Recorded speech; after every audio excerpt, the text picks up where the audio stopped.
les réunions de prière. Nous avons prié, nous allons faire une exhortation dans la parole. Et pour cela, nous allons prendre nos Bibles.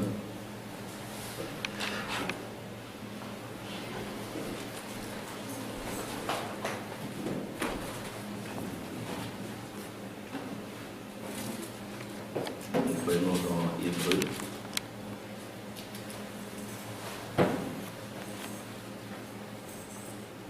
Après, nous prendrons dans Romains 7, 21. Il y a d'abord Hébreu.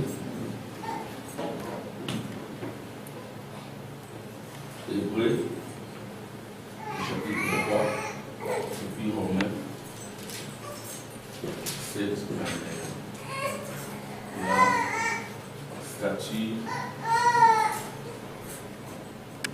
de l'homme du Dieu vivant.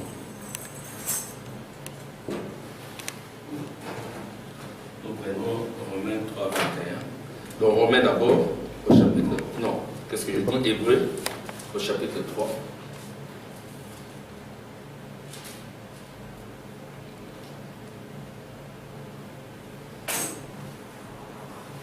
Et donc Hébreu, au chapitre 3, vous y êtes? Amen. C'est pourquoi, frères saints, qui avaient part à la vocation céleste, considérez l'apôtre et le souverain sacrificateur de la foi que nous professons, Jésus, qui a été fidèle à celui qu'il a établi comme le fit Moïse dans toute sa maison. Car il a été jugé digne d'une gloire d'autant supérieure à celle de Moïse, que celui qui a construit d'une maison a plus d'honneur que la maison même. Chaque maison est construite par quelqu'un, mais celui qui a construit toute chose, c'est Dieu. Pour Moïse, il a été fidèle dans toute la maison de Dieu comme serviteur, pour rendre témoignage de ce qui devait être annoncé. Mais Christ l'est comme fils sur sa maison, et sa maison, c'est nous, pourvu que nous retenions fermement jusqu'à la fin la confiance et l'espérance dont nous nous glorifions. C'est pourquoi, selon ce que dit le Saint-Esprit aujourd'hui, si vous attendez sa voix, n'endurcissez pas vos cœurs, comme lors de la révolte, au jour de la tentation dans le désert, où vos pères me tentèrent pour m'éprouver, et ils virent mes œuvres pendant 40 ans. Aussi je fus irrité contre cette génération, j'ai dit, ils ont toujours un cœur qui s'égare, ils n'ont pas connu mes voies. Je jurai donc dans ma colère, ils n'entreront pas dans mon repos. Prenez garde, frères, quelqu'un de vous n'ait un cœur mauvais et incrédule au point de se détourner du Dieu vivant. Mais exhortez-vous les uns chaque jour, aussi longtemps qu'on peut dire, aujourd'hui, afin qu'aucun de vous ne s'endurcisse par la séduction du péché. Car nous sommes devenus participants de Christ, pourvu que nous retenions fermement jusqu'à la fin l'assurance que nous avions au commencement, pendant qu'il est dit, aujourd'hui, si vous entendez sa voix, n'endurcissez pas vos cœurs comme lors de la révolte. Amen. Nous allons parler Romains. Romains au chapitre 7. Romains au chapitre 7, verset 21. 21. Vous y êtes? Je trouve donc en moi cette loi. Quand je veux faire le bien, le mal est attaché à moi. Car je prends plaisir à la loi de Dieu selon l'homme intérieur. Mais je vois dans mes membres une autre loi qui lutte contre la loi de mon entendement et qui me rend captif de la loi du péché qui est dans mes membres. Misérable que je suis, qui me délivrera de ces corps de mort? Grâce soit rendue à Dieu par Jésus-Christ notre Seigneur. Ainsi donc moi-même je suis par l'entendement esclave de la loi de Dieu et je suis par la chair esclave de la loi du péché. Seigneur, ajoute ton feu à la lecture de cette parole au nom de Jésus. Amen. Amen. Pendant que vous êtes assis, Je vais encore lire notre écriture de base. C'est dans Hébreux 6. C'est pourquoi, laissant les éléments de la parole de Christ, tendons à ce qui est parfait, sans poser de nouveau le fondement du renoncement aux œuvres mortes, de la foi en Dieu, de la doctrine des baptêmes, de l'imposition des mains, de la résurrection des morts et du jugement éternel. Amen. Amen. Nous sommes toujours dans la stature de l'homme du Dieu vivant. Et comme il est dit ici, il est parlé de l'homme intérieur et qui doit être soumis à Dieu, et de l'homme de la chair qui est esclave de la mort, qui est le péché. Et tout cela, c'est le temps. Et tout cela, ce n'est pas la perfection, mais nous devons tendre vers la perfection. Et la Bible dit que nous devons laisser les œuvres mortes. Et quelles sont ces œuvres mortes? Je vais les énumérer. Les œuvres mortes. Donc nous ne devons pas les démolir. Nous commençons par les œuvres mortes pour tendre vers la perfection. Et Frère Branham dit ces œuvres mortes, c'est quoi? C'est le baptême, la doctrine des baptêmes. Ce sont des œuvres mortes. Et ce n'est pas aussi Frère Branham qui le dit tout seul, même Paul l'a dit. Alors, je vais encore répéter ce que Paul dit. Il dit, sans poser de nouveau le fondement du renoncement aux œuvres mortes, de la foi en Dieu. Paul appelle la foi en Dieu, il dit que c'est une œuvre morte. Amen. Amen. Il dit que c'est une œuvre morte. La doctrine de baptême, ce sont des œuvres mortes. Il dit les impositions des mains, ce sont des œuvres mortes. Et quand nous lisons Frère Branham dans le chapitre des Hébreux, il dit que même la divinité de Jésus-Christ, c'est une œuvre morte. Vous dites Amen. Amen. Savoir comment Jésus est né, comment il est né virginalement, comment il est devenu Dieu dans la chair. Vous dites Amen, Maman Esther. Amen. Ce sont des œuvres mortes. Pourquoi ce sont des œuvres mortes? Parce que ce sont les ordonnances de l'Église. C'est ça que le Frère Branham dit. Parce que ce sont des œuvres qui relèvent de l'Église. Amen. Je vais quand même lire cela.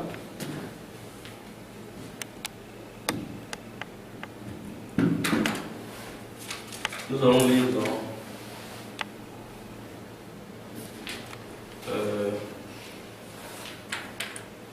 je vais lire d'abord dans 82, Hébreux, le livre d'Hébreux chapitre 6, première partie. Je vais lire ce que le prophète dit au paragraphe 82. Il dit exactement ceci. Il dit, vous dites Amen? Amen. Il dit ceci. C'est tout simplement, il dit ceci. Oh, cela c'est bien. Vous avez des rêves spirituels et parfois ce ne sont pas des rêves spirituels. Et parfois nous essayons d'aider les pauvres. Nous faisons ce que nous pouvons. Oh, cela est très bien. Mais ce n'est pas ce dont nous parlons maintenant. Nous sommes en train d'entrer dans une autre phase. Oh oui, nous avons la doctrine de Christ. Nous croyons qu'il était le Fils de Dieu, qu'il est né d'une vierge. Nous connaissons cela avec toutes ces autres choses. C'est tout simplement merveilleux, mais laissons cela, allons à la perfection. Oh là là, je souhaiterais avoir la voix d'un archange maintenant pour amener ceci à un point où vous pourriez le voir. Laissant tout l'enseignement de Christ, tous les théologiens et toute la théologie que nous connaissons tout au sujet de la divinité de Christ. Comment il était Dieu fait chair, toutes ces autres choses. Paul continue à l'expliquer entièrement ici en quelques minutes. Laissons-les simplement juste un petit peu avant que nous abordions la chose. Poser de nouveau les fondements du renoncement aux œuvres mortes. Maintenant, nous croyons cela. La foi en Dieu, nous croyons cela.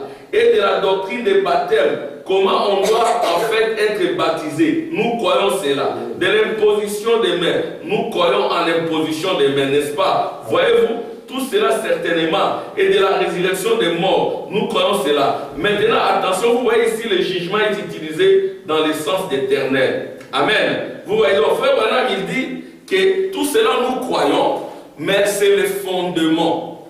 Alléluia. Amen. Frère Branham dit c'est le fondement, et le fondement n'est pas encore le tabernacle. Le fondement est important. Frère Branham dit c'est le fondement, mais tendons vers le parfait, et le parfait c'est le tabernacle, l'épouse. Amen. Amen. Amen. Les tabernacles, c'est ça le parfait. Mais nous devons quitter le fondement. Nous ne devons pas rester longtemps sur le fondement. Ceux qui restent longtemps sur le fondement, ils se révèlent être des bébés. Amen. Frère Branham dit, vous êtes restés longtemps avec la nourriture des bébés. Et vous qui devez devenir des maîtres, vous êtes restés longtemps avec la nourriture des bébés. Tendez vers le parfait. Et frère Branham dit, le fondement, ce n'est pas encore les tabernacles. Nous devons tendre vers les tabernacles. Et les tabernacles, c'est le Saint-Esprit. Les tabernacles, c'est les royaumes. Les tabernacles, c'est les repos. Amen.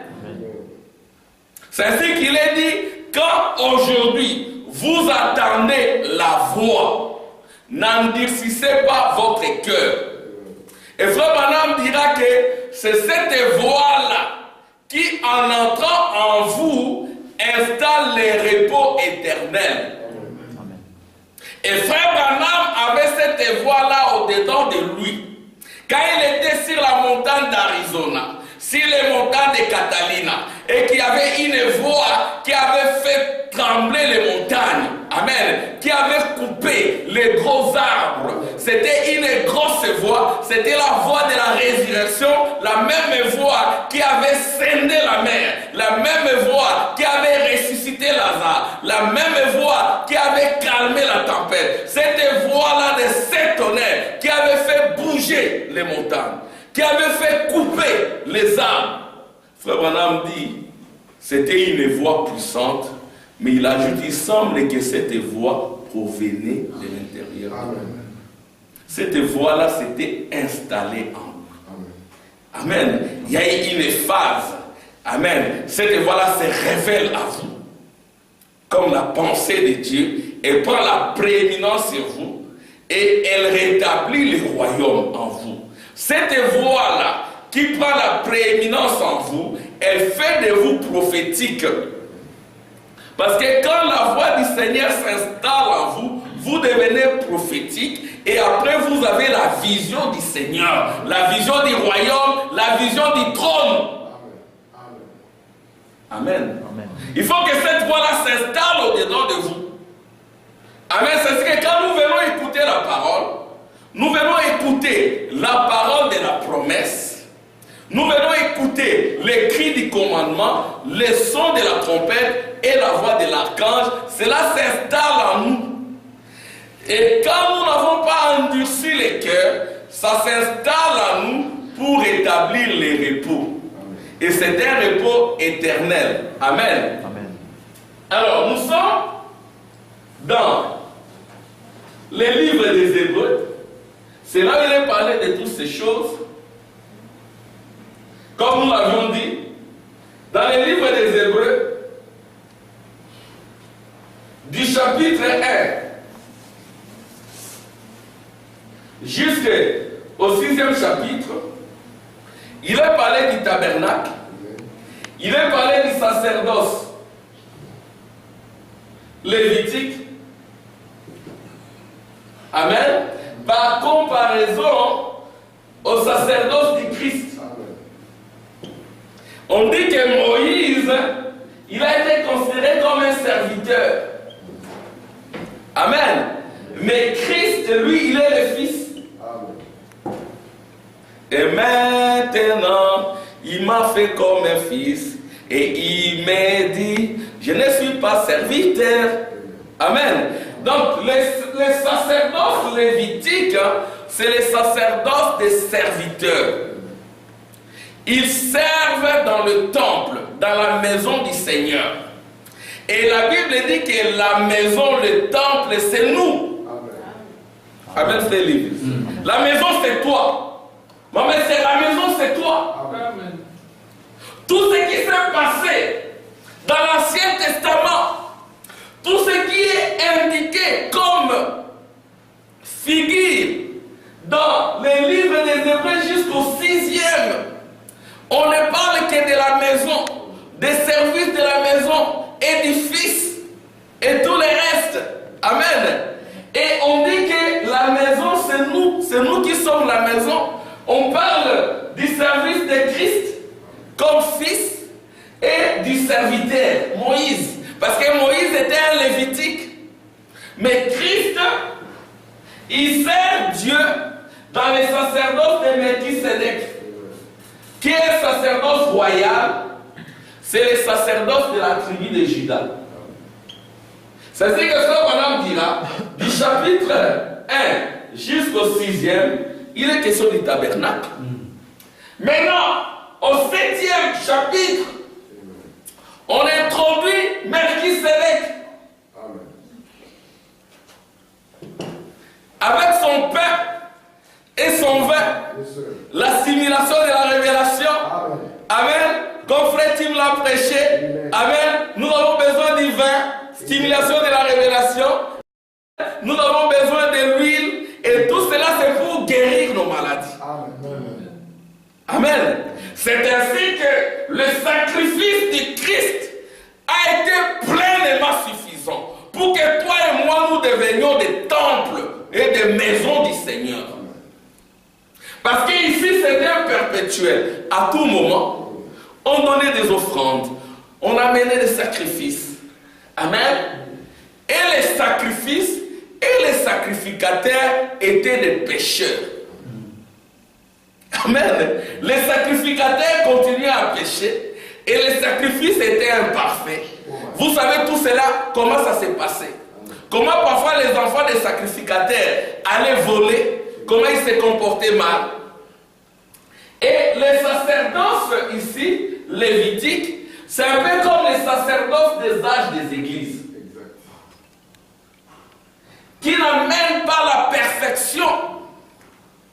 Amen. Ça ne peut jamais amener la perfection. Amen. Alléluia. Et la perfection vient par Melchisédek. Et Melchisédek rencontre ceux qui ont vaincu les âges des églises. Amen. À celui qui vaincra, amen, je le ferai asseoir sur mon propre trône. Et il deviendra le trône éternel, les sujets rachetés. Amen. Et c'est ça la perfection. Amen. C'est ça le tabernacle. En ce moment-là, on n'est plus au niveau du fondement. Amen. En ce moment-là, on est au-delà du fondement. Ici, Melchisédek, quand il apparaît, amen. Maintenant, au chapitre 11, Hébreu, il est parlé de la foi. Amen. Là, c'est une autre foi. La foi parfaite. La foi de cet honneur. Amen. Amen. Cette foi-là, ça devient un nom. Amen. Et en ce moment-là, cette foi-là n'est plus une espérance. C'est vraiment une réalité. Amen. Où vous voyez un homme, amen, qui confond la météo. Amen. La météo donne des prévisions. Et lui, il arrive là, il arrête cela. Mais frère Branham dit, depuis que le monde est mort, c'était la première fois qu'un homme fasse cela. Amen. Ça ne s'est jamais fait. Amen. C'est ça la vraie foi. La foi des gentils manifestée par William Marion Branham. La foi parfaite. Qui n'est plus une espérance. où il regarde, il dit à une sœur, je crois, est-ce que si tu peux faire bouger cette lampe, c'était une lampe, hein? Oui, une pendule, oui. Il dit, est-ce que tu peux regarder cette pendule, la faire bouger à gauche et à droite? Tu regardes la pendule, tu la fais bouger de part et d'autre. C'est ça la foi. Et cette foi-là, elle doit s'installer en toi et en moi. Au travers de la voix de Malachie 4. Amen. La voix du 7e ange. Qui est la voix d'Élie, qui est la voix du Fils de l'homme, qui est aussi la voix du Fils de David. Parce qu'il est question du royaume. Amen. Et puis, maintenant, au Hébreux 12, on a parlé des fardeaux qui nous enveloppent si facilement. Amen. Avec cette foi, vous enlevez tous ces fardeaux. Amen. Amen. Alléluia. Et dans Hébreux 13, Alléluia.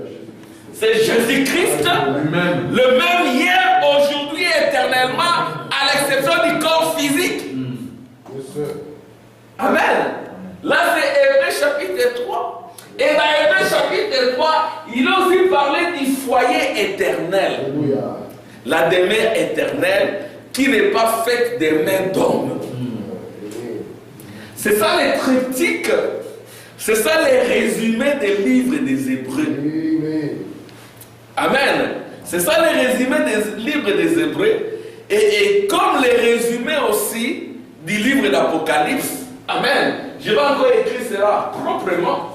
Pour que quand vous allez prendre, prenez les brochures, les Hébreux, creusez. Si vous voulez échapper à la tribulation, creusez profondément. Aujourd'hui, tribulation sur leurs âmes et leurs esprits. Amen. Tribulation sur leurs âmes et leurs esprits. Et après, il y aura une bombe atomique. Amen. Il est plus tard que nous le pensons. Donc nous avons Hébreux. Que Dieu bénisse le message et le messager. Amen. Frère Branham, c'était un vrai docteur. Amen. Alléluia. Acclamation pour le frère Branham. Frère Branham dit, de l'autre côté, je ferai le même travail. Amen. Je veillerai sur le plan. Parce que nous croyons que les dimensions se sont bouleversées. Nous croyons que la mort a été vaincue. Amen. Nous croyons que quand nous parlons de ces choses, les saints sont là. Abraham est là, Sarah est là. Tous les saints sont là. Parce qu'ils devaient écouter ces choses. Amen. Et frère Branham est également là. Amen. Gloire au Seigneur. Le Hébreu chapitre 1 jusqu'à Hébreu 6. Vous remarquez qu'ici, il est parlé de Moïse. Sacrificateur, lévitique, serviteur. Amen. Les serviteurs, ils travaillent pour un salaire. Amen. Amen. Amen. Ils travaillent pour être payés. Hein, frère Lévi, tu crées une entreprise, H&M, il n'est pas un serviteur s'il travaille là-bas, c'est un fils. Il ne travaille pas pour un salaire, il travaille pour l'héritage. Et tu ne peux jamais les licencier parce que c'est ton fils. Si tu les licencies, tu auras des problèmes pour l'héritage. Mais si tu engages quelqu'un d'autre, tu peux les licencier. C'est un travailleur, un salaire, un salarié. Il travaille pour les dîmes. C'est ça les âges des églises. C'est-à-dire, nous disons même aux gens, frère, nous prêchons la parole, nous travaillons aussi. Amen. Nous ne comptons pas sur les dîmes. Amen. Si les dîmes entrent, tant mieux. D'ailleurs, l'usage dont on a fait, c'est un peu différent. Amen. Nous payons les loyers, nous faisons ceci. Nous travaillons, non pas pour les salaires. Parce que nous ne sommes pas des sacrificateurs lévitiques. Nous sommes des sacrificateurs royaux. Amen. Amen. Nous travaillons pour l'héritage. Il y a un frère qui est sorti, il est rentré, il dit, ah frère Armand, il a dit aussi à frère Tim, j'ai remarqué que vous travaillez vraiment pour que les gens soient en contact avec la parole, ou vous allez dans des églises où on vous dit contribuer pour les locaux. Nous ne les faisons jamais ici. Et nous ne les ferons jamais. Je l'ai dit quand on a commencé en 2007, je ne dirai jamais contribuer pour le local. le peu que vous donnez, Jésus-Christ, il est Jéhovah Jireh, il pourvoira. Il a toujours pourvu, il pourvoira toujours. Et il continue à pourvoir. Amen. Il continue à pourvoir et nous prions pour que Dieu vous bénisse. Vous avez beaucoup d'argent, vous avez des bons boulots, vous avez la stabilité, n'est-ce pas, frère Seigneur? Et puis vous allez soutenir l'œuvre de Dieu, vous serez davantage bénis. Moi, je dis tout le temps à mon épouse, parfois, non, Armand, oui, Dieu a fait beaucoup pour nous. Si nous donnons pour le Seigneur, amen, n'oublie pas ce que Dieu a fait pour nous. Amen. Il a fait beaucoup. Amen. Et pour cela, nous devons travailler pour lui. Et c'est ça les sacerdoces du serviteur, mais qui est différent du sacerdoce de Christ. Amen. Lui, il ne travaille pas comme serviteur, frère Célio. Il travaille comme fils. Amen. Amen. Comme héritier. Il y a 4 titres de fils. Amen. Fils de Dieu, c'est l'héritier du ciel. Amen. Fils d'Abraham, héritier de la concession royale. Fils de l'homme, héritier de la terre. Amen.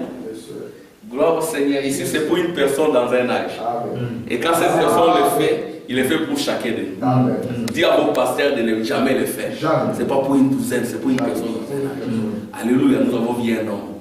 Amen. Dieu lui a dit, si tu es sincère et que tu amènes les gens à te croire, il t'arrivera de connaître même les pensées dans le cœur des gens.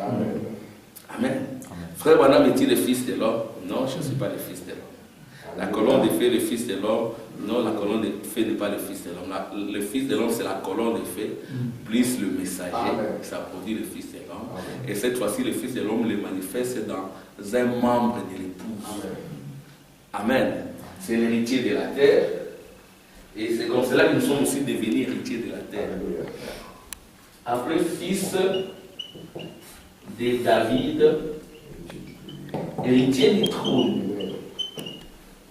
Amen. Alors maintenant, ici, ce sont les âges des églises. Le trône du Père. Amen. Et le trône du Père, et ce n'est pas un trône éternel, le trône du Père. Voyez-vous? Everlasting covenants. C'était une convenance pour un temps. Ça devait s'arrêter. Amen. Et c'est un peu comme chapitre 1 d'Apocalypse, juste chapitre 3.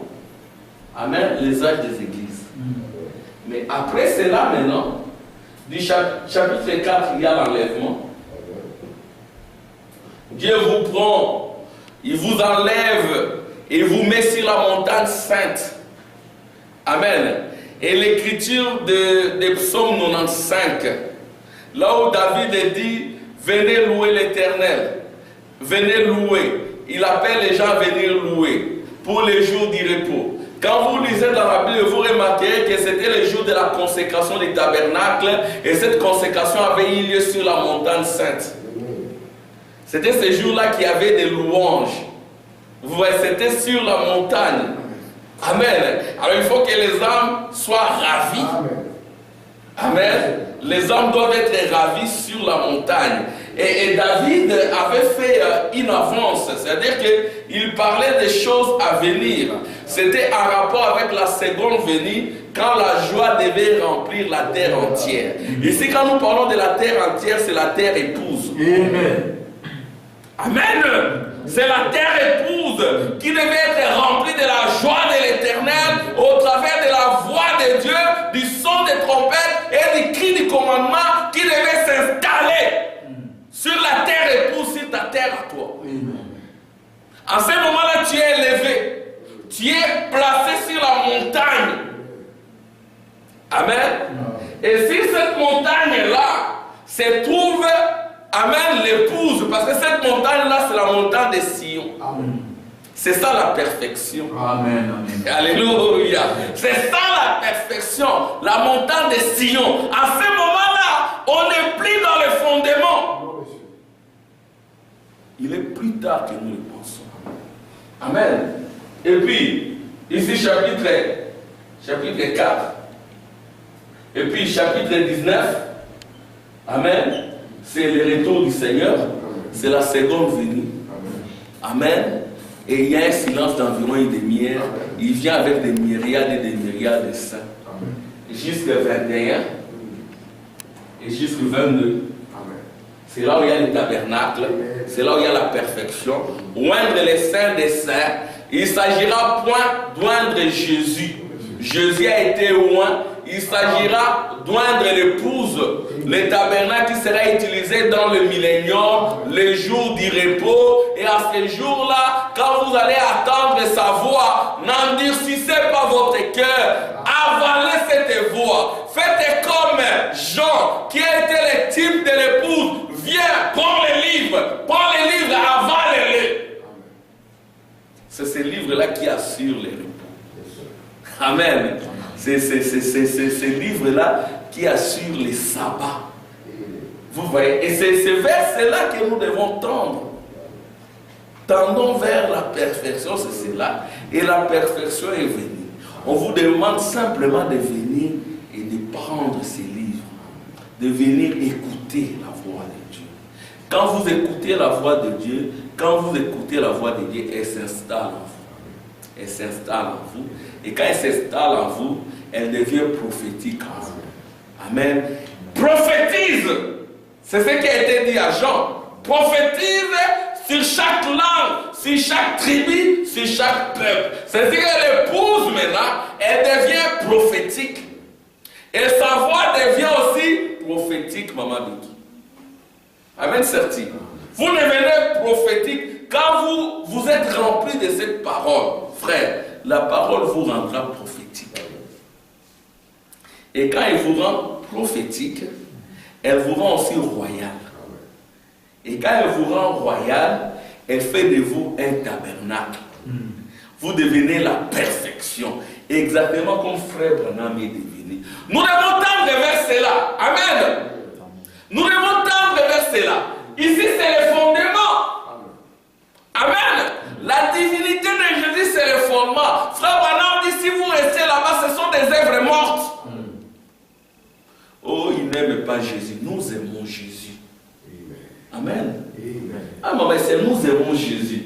Quand nous disons que la divinité de Jésus est une œuvre morte, Paul l'a dit. Frère Branham l'a confirmé. Ce sont des œuvres mortes parce que ce sont des ordonnances de l'Église. On vous apprend comment Jésus est devenu Dieu. Jésus n'est pas né Dieu. Il est né, amen, il est né fils de Dieu. Amen. Mais il n'est pas né Messie, je voulais dire. Il n'est pas né Messie. Un enfant nous est né. Un fils nous est donné. Il sera appelé. Alléluia. Jésus devait obéir au Père. Jésus devait se conformer aux ordonnances. Jésus devait beaucoup prier pour vaincre son épreuve. Il ne devait pas se comporter comme Israël à Mériba et à Massa. Comme ces peuples dont le cœur était toujours détourné aux voies de Dieu. Mériba, ça signifie Massa, ça signifie épreuve. Mériba, ça signifie, je crois, tumulte. Les gens ont fait des tumultes après qu'ils aient vu les miracles de l'Éternel. Je vais lire ça. C'est par là que je vais terminer. Vous avez vu des miracles de Dieu, frère Célio. Les miracles. Comment Dieu a agi dans ta vie, maman Nicole? Comment Dieu a agi dans ta vie, frère Tim? Comment tu allais mourir, Dieu t'a protégé? Comment Dieu t'a aidé, frère Gilio? Comment il est en train de t'aider? Comment Dieu te soutient, frère Lévi? Comment Dieu te bénit, Célestin? Comment Dieu est en train de travailler? Il est en train de te bénir.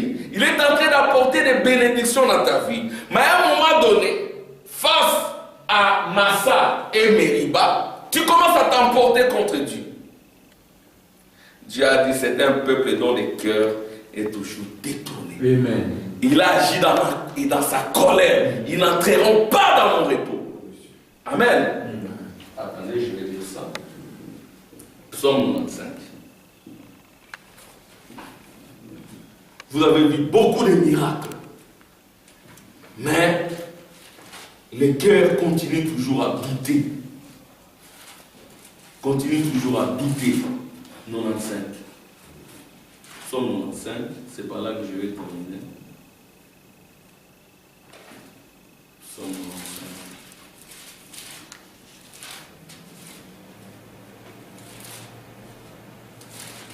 Oui, je suis là. Psaume 95.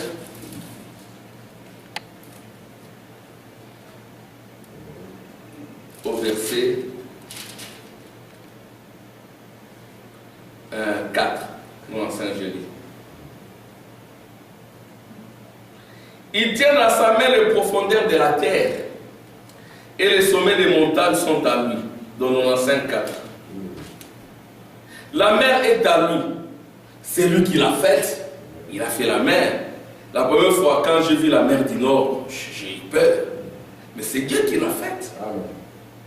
La terre aussi se met l'eau formée. Venez prosternons-nous et humilions-nous. Ça, c'est David qui a appelé Israël à aller se prosterner. C'était lors de la consécration du tabernacle sur la montagne. Fléchissons les genoux devant l'Éternel, notre Créateur, car il est notre Dieu.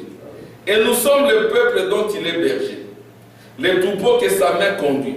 Or, si vous pouviez écouter aujourd'hui sa voix, n'endurcissez pas votre cœur comme à Meriba, comme à la journée de Massa. Amen.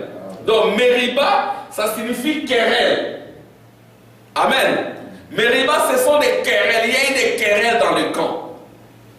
Parce qu'ils ont semblé oublier ce que Dieu avait fait. Tu sembles oublier ce que Dieu a fait dans ta vie. Tu entres dans la querelle avec Dieu. Tu entres dans Meriba. Il est dit ceci. Comme à la journée de Massa, dans le désert. Massa, c'est le preuve. Vous voyez, qu'est-ce qui s'est passé? Il y avait pénurie d'eau. Après que Dieu ait accompli beaucoup de miracles, il y avait pénurie d'eau. Alors ils se sont révoltés contre Dieu. Dieu a dit un peuple rebelle qui continue à se révolter contre moi, il n'entrera jamais dans mon repos. Alléluia. Amen. Oh, merci Seigneur. Comme à la journée de Massa dans le désert, où vos pères me tentèrent, ne tentons pas Dieu. Mais prouvèrent quoi qu'ils aient vu mes œuvres. Vous voyez les œuvres de Dieu, vous continuez à éprouver Dieu. Dieu est souverain. Il fait quand il veut. Mais il vous demande de vous attendre à lui, de garder la foi. Amen, maman Esther. Il dit, pendant 40 ans, j'eus cette race en dégoût. Et j'ai dit, c'est un peuple dont le cœur est égaré. Ils ne connaissent pas mes voies. Aussi j'ai juré dans ma colère, ils n'entreront pas dans mon repos. C'est ainsi qu'il y a beaucoup de gens qui tournent tout autour, comme Frère Branham l'a dit, qui rôdent tout autour, qui ne veulent pas entrer dans les repos, qui ne veulent pas quitter les fondements, qui ne veulent pas quitter les âges des églises. Nous ne vivons plus dans les âges des églises. Nous vivons ici en haut, là où il y a les tabernacles. Nous vivons ici en haut, amen, sur la montagne de Sion, alléluia. Nous vivons ici en haut, là où il y a les tabernacles, là où il y a l'onction royale. Et comment vous pouvez vous élever? C'est en écoutant la voix d'Élie le prophète. Amen. Amen. Amen. La voix d'Élie le prophète. Et l'Élie de ces jours, c'est le Seigneur Jésus-Christ lui-même. C'est Hébreux 13. Amen. Jésus-Christ le même hier, aujourd'hui et éternellement. À l'exception du corps physique. 100%. Et c'est ça les repos. Et quand vous attendez sa voix, c'est la voix de l'archange.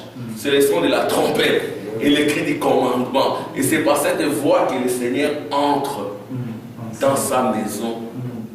Amen. Et en ce moment-là, il y a des louanges et des cris d'acclamation. Amen. Que le Seigneur vous bénisse. Amen.